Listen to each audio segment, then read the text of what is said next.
Саламатсыздарбы? Бүгүн мен сиздерге торт үчүн жасалуучу бисквиттин рецептин көрсөтөм. Ал үчүн бизге жумуртка, шекер жана un керектелет. Идишибизге биринчи 5 жумуртканы салып алабыз.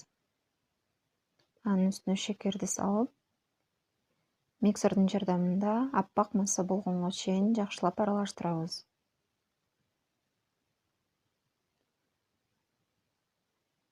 Мынакей аппак масса болду. Эми анын бетине тартылган сүрөт 10 секундага чейин кармалуусу керек. Азыр бизде 5-6 секунда гана кармалып жатат. Кайра аралаштыра беребиз. Мынакей эми 10 секундага чейин кармалды.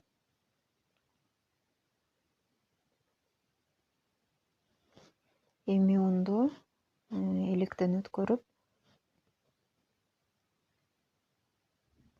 лопатканын жардамында ылыйдан өйдөнү көздөй жакшылап аралаштырабыз.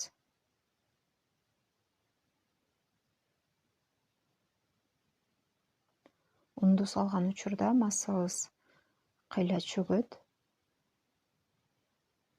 Мен унду 3кө бөлүп салдым.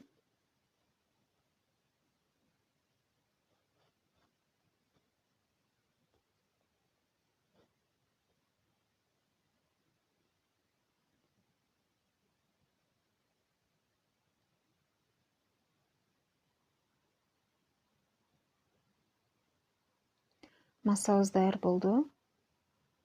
Эми аны пергамент кагаз төшөлгөн формага куюп, 180 градуста 35-40 мүнөт бышырабыз.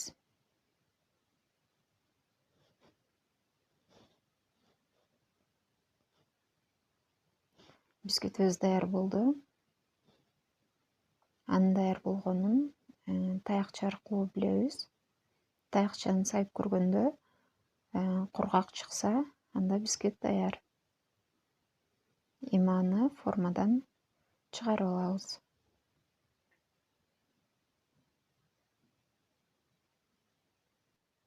Бисквитти 4-5 саатка муздатканып коебуз.